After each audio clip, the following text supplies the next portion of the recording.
Lucas 11, do 11 ao 13. E o qual pai dentre vós, que se o filho lhe pedir o pão, lhe dará uma pedra? Ou também, se lhe pedir peixe, lhe dará por peixe uma serpente? Ou também, se lhe pedir um ovo, lhe dará um escorpião? Pois se vós, sendo maus, sabeis dar boas dádivas aos vossos filhos, quanto mais dará a vós o Pai Celestial o Espírito àqueles que lhe o pedirem. Amém e amém. Nós temos muitos pais, né? Por exemplo, nós temos reconhecido pela sociedade o pai biológico. E o pai biológico, o pai genético, é aquele cujo sangue toca o coração do filho, levando o filho ao amor. O amor decorre do vínculo de consanguinidade. Nós temos o chamado pai adotivo, que é o pai cuja ausência de laços sanguíneos em nada atrapalha para que o amor venha da mente e desça para o coração. E assim uma relação de amor se estabelece. Nós temos o pai socioafetivo. O pai socioafetivo é aquele que nem adotou e nem gerou organicamente, mas é aquele que amou e, porque amou, alimentou, curou, educou, protegeu, deu lazer e abrigo. Esse é o pai socioafetivo.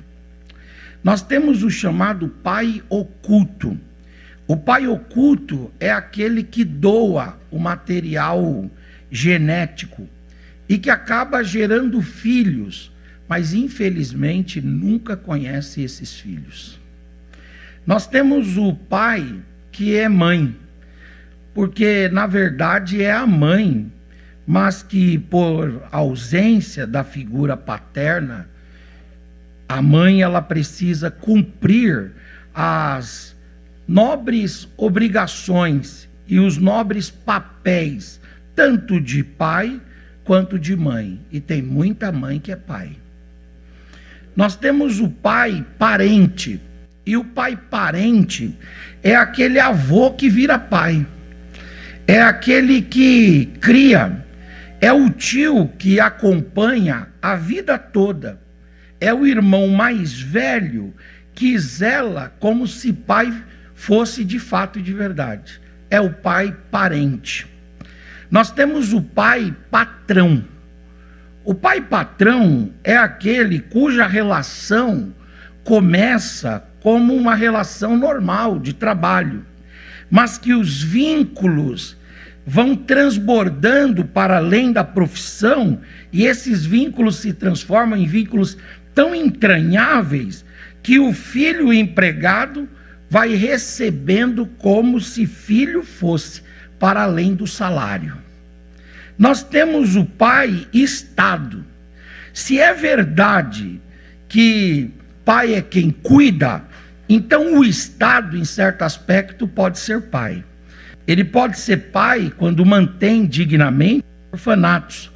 Ele pode ser pai quando ele mantém dignamente as casas de acolhimentos, as fundações, quando por meio dos seus órgãos ele tece leis que protegem as crianças, protegem os órfãos. O Estado pode ser pai nesse aspecto. Nós temos o pai sociedade, que ele resulta do senso e do dever coletivo de solidariedade.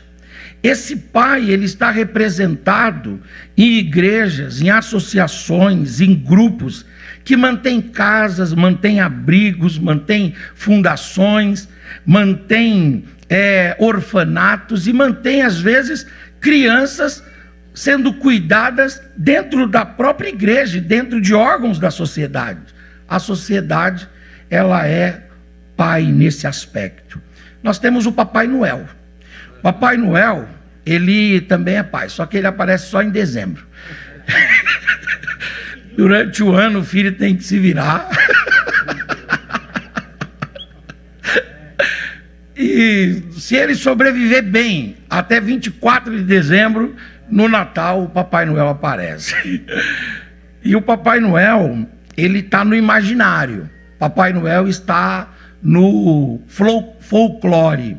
Mas o Papai Noel também ele pode tomar carne e osso. E ele toma carne e osso. Quando que o Papai Noel toma carne e osso?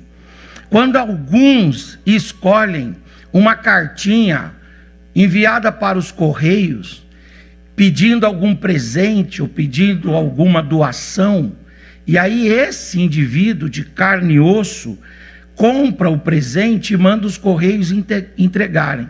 E os correios entregam e o Papai Noel, que é imaginário, que é um folclore, ganha carne e osso e a paternidade se materializa de verdade. Existem também os pais pastores. É quando o pastor, é quando o líder, ele exerce o papel de pai. Exerce o papel de pai em dois aspectos. Primeiro, o pai espiritual. Por exemplo, João Marcos tinha por pai na fé a Pedro. Por exemplo, Timóteo tinha por pai na fé a Paulo. E nós temos vários personagens nas Escrituras que se apresentam como pais no aspecto espiritual. Ganharam para Jesus, discipularam, acompanharam até o batismo, até a inclusão na igreja pela ceia, até se tornarem cristãos funcionais. O pai pastor é aquele que ganha para Jesus e é pai espiritual. Mas o pai pastor também, ele é pai quando os líderes, os pastores, além de ganhar para Jesus, resgatam a pessoa na vida, provendo o alimento, provendo a vestimenta, provendo às vezes até casa. E nesse aspecto eu queria fazer uma gratidão pública aqui a esta igreja. Afinal de contas, essa igreja aqui é uma igreja muito solidária. E esse histórico de solidariedade passa também pela figura do pastor. Atualmente, o nosso pastor, ajudado, é claro, por esta igreja, tem acolhido muitos filhos. Você não sabe porque o pastor não faz uma pirotecnia em torno disso, mas são muitos os filhos que são sustentados através desta casa aqui. E eu também quero fazer uma gratidão aqui, porque eu recebi um prêmio desta casa. O meu amigo, o pastor Herodes, que por sinal pensei que estaria aqui hoje, não está. Herodes Bezerra foi lá na minha casa um dia, e eu morava no fundo da casa da minha sogra, vejam só. E minha sogra me deu 2 cômodos que ficavam assim no subsolo, fazendo frente para a estação de trem. Então eram 2 cômodos assim, sem acabamento, um banheiro bem deteriorado mesmo, e eu saía da minha porta, e o que eu via quando eu saía? Eu via a via férrea, os trens passando, e aquele pessoal trabalhando lá, e de sorte que nós não tínhamos quintal. Havia ali toda uma pobreza, chovia muito, e eu me lembro que a minha casa ficava toda mofada, e era muito difícil, porque isso atrapalhava na respiração, na saúde, etc. e tal. Era uma situação bem delicada. Aí o Herodes, pastor Herodes, foi almoçar comigo um dia lá, de domingo, e quando ele chegou, ele olhou para a nossa casa ali, tal, não falou nada. Dias depois eu fui procurado por ele, mais alguns pastores aqui, e os pastores disseram assim: nós vamos dar uma melhorada na sua casa. E aí eles transformaram aqueles 2 cômodos em uma casa de 110 metros. Eu ganhei 5 cômodos cômodos, construíram uma casa enorme, acabaram a casa e no dia da inauguração estavam lá comendo um jantar comigo. Eu morei nesta casa, depois de ampliada, mais uns 10 anos, até que depois Deus me abençoou, eu comprei um apartamento, estou morando em Barueri. Mas antes eu morei mais 10 anos e eu fui cuidado pelo pai pastor. O pastor, ele é pai. E ele é pai no aspecto espiritual, de ganhar para Jesus, mas ele é pai também no aspecto social, no aspecto desse zelo. Nós temos muitos pais, porém acima de tudo e de todos há o grande, maravilhoso Pai. Esse Pai que é Elohim no Antigo Testamento. Ele é chamado de Yahvé no Antigo Testamento. Ele é chamado de o Deus Criador dos céus e da terra. E nesse aspecto ele é o grande e maravilhoso e potentoso e extraordinário, o grande Pai maravilhoso. E aí ele não é pai só de nós seres humanos, ele é pai das constelações, ele é pai dos astros, ele é pai dos sistemas planetários, ele é pai do sol, da lua, das estrelas, ele é pai da terra, da fauna, da flora, ele é pai porque ele é o Elohim, o Yahvé, o Deus criador de todas as coisas. Aleluias, glória a Deus. Quando o Salmo diz que no templo de Deus toda a natureza diz glória, toda a natureza o está reconhecendo como esse Pai Elohim, como esse Pai que traz as coisas que não existem à existência pelo poder da sua palavra. Nós estamos aqui esta manhã para pensarmos um pouco sobre Pai, e não poderia nos fugir o pensamento, pensarmos sobre Deus, o grande Pai, o grande arquiteto, o grande organizador, o grande artista, o grande engenheiro, o grande químico, o grande matemático, o grande estabelecedor de toda a criação. Se há sistema planetário, se há organização na fauna, na flora, se há biologia, se há biodiversidade, se há ecossistema, se há oxigênio, se existem os mares, a porção, a terra seca, os desertos, se existe toda a aclimatação e a adequação para nós habitarmos aqui, isso resulta do Deus Todo-Poderoso, o Pai de toda a criação. Uramakandaramahai, Maranakandaramahai. Aleluias, glória a Deus, aleluias, glória a Deus. São Tomás de Aquino, ele dizia que ainda que você admita que todas as coisas vieram de um processo evolutivo, Deus é o Pai da causa, Deus é o Pai daquilo que gerou a evolução. Se tudo veio do Big Bang, digamos que tenha vindo, partamos dessa opinião que tenha vindo, tudo bem. Quem foi que criou a explosão? Quem que criou a combustão que gerou a explosão? Quem que criou os elementos que geraram a combustão para a explosão? Se ele não é pai porque criou todas as coisas, ele é pai porque criou o que era necessário, a causa de todas as coisas. De toda forma, ele é Elohim, ele é Yahvé, ele é o criador de todas as coisas. Levante a sua mão por gentileza. Levante a sua face por gentileza. Se você puder, dê uma palavra de adoração ao Pai, o Pai de toda a criação. Uramanarakandaramahai, Urakandaramanarakandarahamahai. Aleluias. Nosso Pai é o Pai criador de todas as coisas. O Senhor Jesus falou certa vez a respeito do cuidado do Pai quanto à natureza. Ele disse assim: vejam os lírios dos campos, eles não fiam, eles não trabalham, eles não colhem, mas quem veste como eles? Nem Salomão em todo o seu esplendor se vestiu como qualquer um deles. Olhe para os pássaros. Eles não plantam, eles não colhem, eles não criam indústrias, eles não têm laboratórios, mas eles são cuidados, eles são mantidos. Olhe para as belezas dos lírios. Eu gosto muito da nossa rua aqui, porque de tempos em tempos, nesses dias frios assim, nós ficamos aqui com os ipês amarelos e os ipês roxos. Vocês já repararam? Quando você sair da igreja, não sai assim não, viu? Sai de cabeça erguida. Você está recebendo palavra de ânimo aqui para sair de cabeça erguida. E dá uma reparada que tem um ipê roxo, ipê amarelo, aleluia, ipê vermelhos aí no seu caminho. E quando você olhar, você fala assim: quem fez isso aqui foi o Pai. Aleluia, foi o seu Pai que colocou beleza no seu caminho, colocou perfume no seu caminho. Aleluia, nesses dias acinzentados, o nosso Pai vai nos pintando a vida.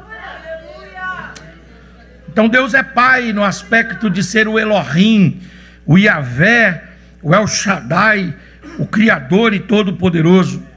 Mas o nosso Deus é Pai no aspecto de ser o Deus de Abraão, Isaque e Jacó. E é interessante que, por conta de toda a estrutura da lei, houve no coração dos hebreus uma sensação, um sentimento de Deus como Senhor, inclusive com medo dos hebreus de não incorrerem no erro ou na inobservância do segundo mandamento, ou melhor, do terceiro mandamento, que diz lá: não tomarás o nome do Senhor em vão. Os judeus, eles tinham um pudor, um zelo quanto ao nome de Deus.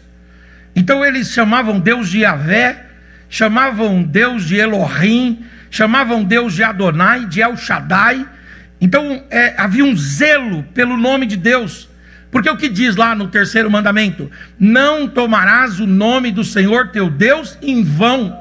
Então eles tinham muito zelo de não praticar a idolatria, que é não ter outros deuses, não praticar a idolatria no aspecto de não fazer imagens de Deus, e também não praticar a idolatria no aspecto de não tomar o nome de Deus em vão.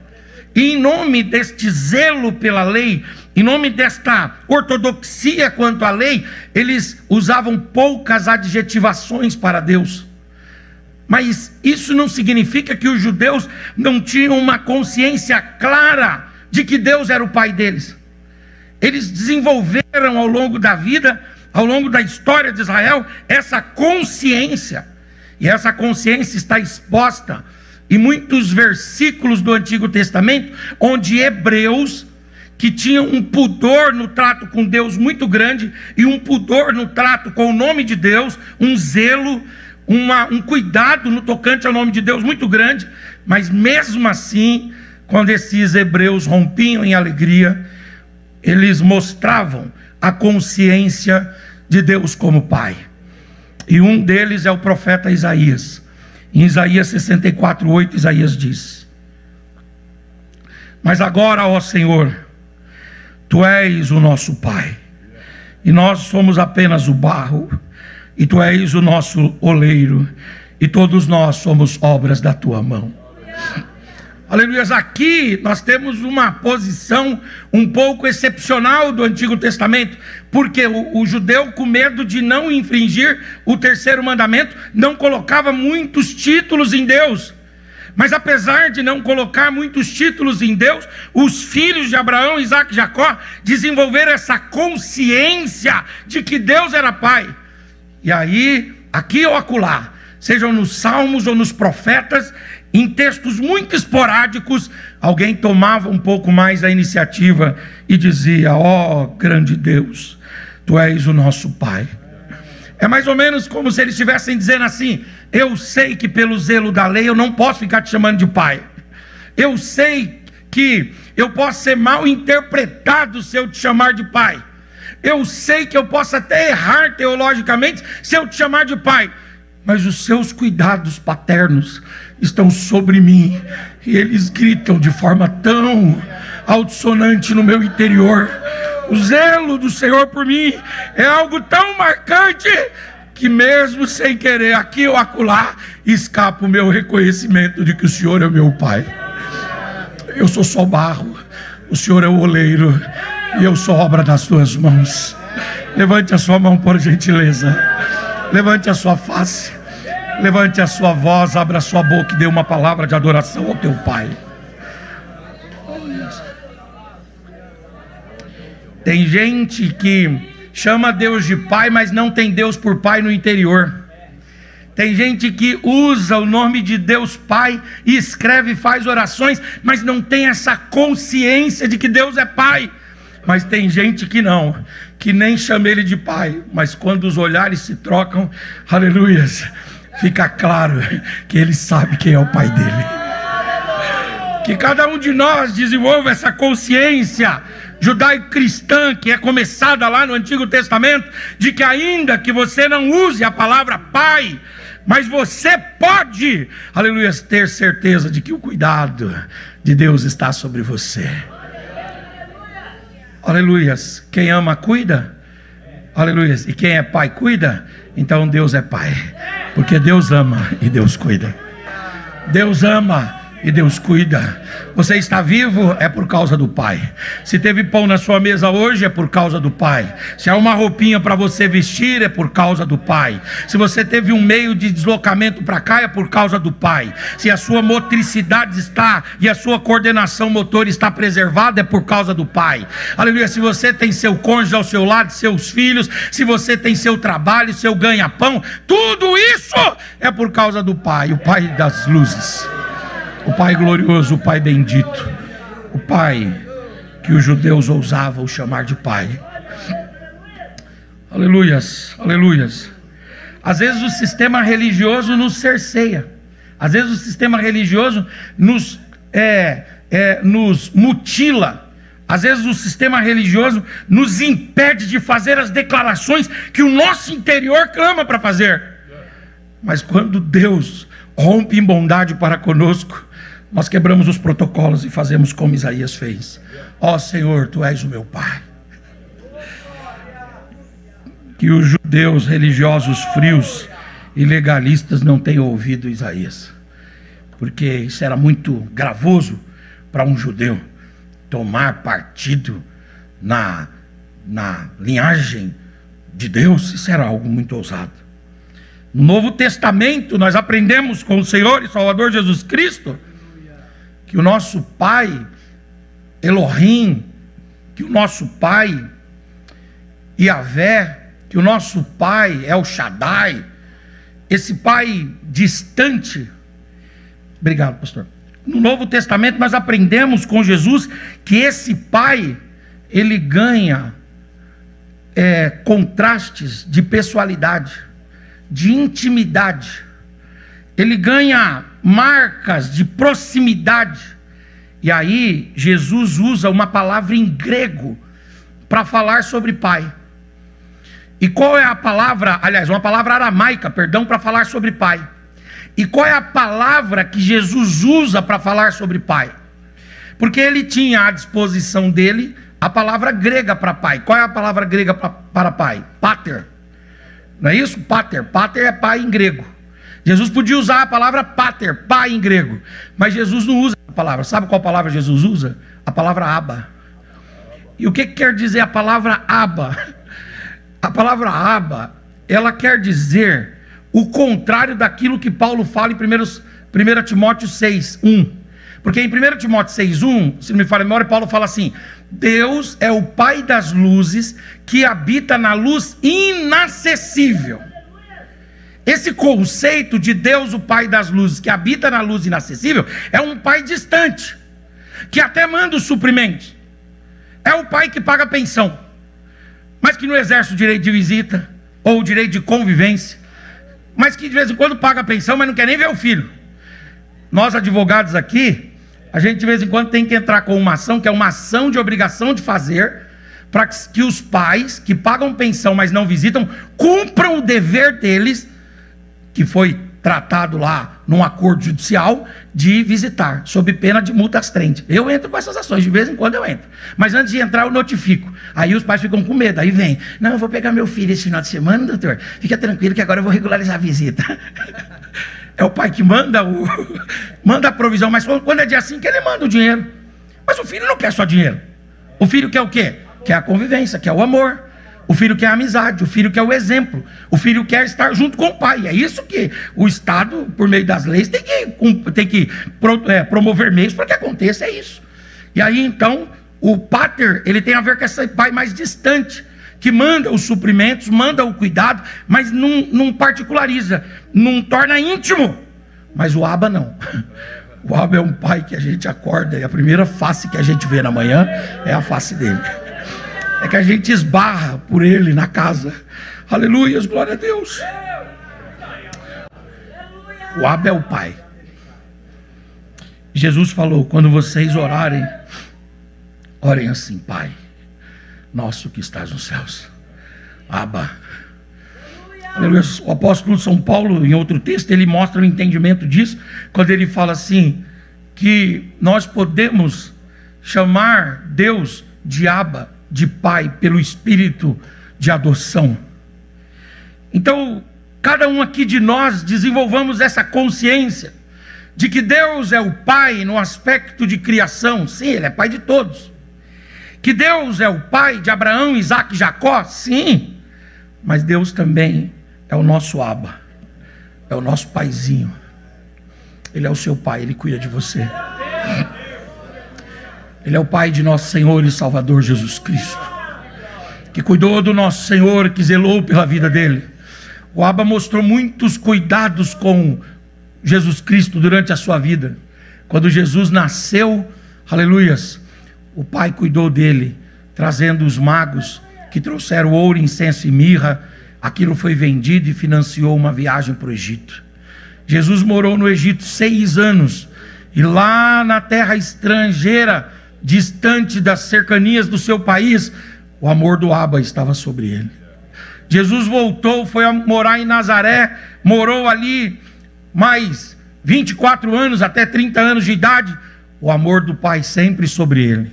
Quando ele começa o seu ministério, o João Batista vai batizar, e ali tem uma cena que João Batista está em pé e Jesus está prostrado aos pés dele.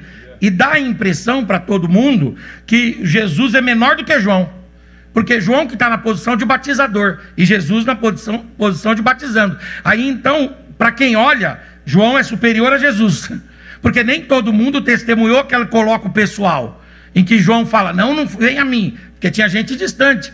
Então nem todo mundo testemunhou aquilo. Para quem olhava, falava: olha, até ele se submete a João. Mas quando todo mundo está achando que João Batista é maior do que Jesus, o pai vem. Quando mexe com o filho, o pai vem, viu? O pai vem e diz: ei, presta atenção aqui, ó. Olha aqui para Jesus, é ele que é o meu filho amado, em quem me compraz a minha alma. É interessante que esse mesmo fenômeno vai acontecer lá no Monte da Transfiguração, no Monte Tabor. Porque no Monte Tabor o Pedro chega e fala assim: vamos fazer 3 tendas. É uma boa iniciativa. Meu pai, que Deus já tem, ele dizia que de boas iniciativas o inferno está cheio, né? De gente com boas iniciativas, ó. Então o Pedro tem até uma boa iniciativa, mas o problema é que essa boa iniciativa dele não condiz com a verdade teológica. E qual é a verdade teológica? A verdade teológica é que Pedro imagina que Jesus, Moisés e Elias estão no mesmo patamar. Querem comparar Jesus. Quando Jesus ficou abaixo de João, Deus interviu. Quando Jesus ficou no mesmo nível, Deus interviu também. Aí Deus bradou e disse: ei, peraí, este aí é o meu filho amado, em quem me compraz. E quando Jesus está na cruz, parece que o Roma ganhou. Quando Jesus está na cruz, parece que ele está desassistido. Mas lá na cruz tem o terceiro brado de Deus, dizendo: este é o meu filho amado, em quem me comprazo. Aleluias. Em Jesus, irmãos, Deus não é, aleluias, apenas aquele ser que habita na luz inacessível. Não, em Jesus, Deus é Abba. Deus está perto de nós, Deus intervém em nossas vidas, Deus nos socorre, Deus nos visita, aleluia, Deus nos sara, Deus nos salva, Deus nos perdoa, Deus nos reconcilia. Em Jesus, o Pai reconcilia consigo toda a humanidade que aceita a Cristo. E aí, para finalizar, quando nós lemos aqui a respeito de Jesus em Lucas 11, Jesus diz: qual é o pai dentre vocês aí, os pais que estão aqui, que teriam coragem de o filho lhe pedindo pão, lhe dar uma pedra? Você não faria isso nem de brincadeira.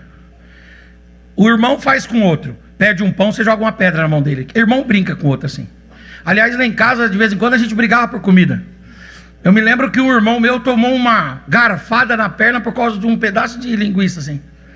Como que essa tragédia, o sinistro aconteceu? Foi o seguinte: o meu irmão Samuel estava comendo, e o Moisés, meio nervosinho, ele é o zangado lá de casa, né? Bacinho do lado dele. E de repente, aquela brincadeira, olha lá. Aí o Moisés olhou, Samuel foi e pegou um pedacinho de linguiça cortadinho e colocou no prato dele e deu risada.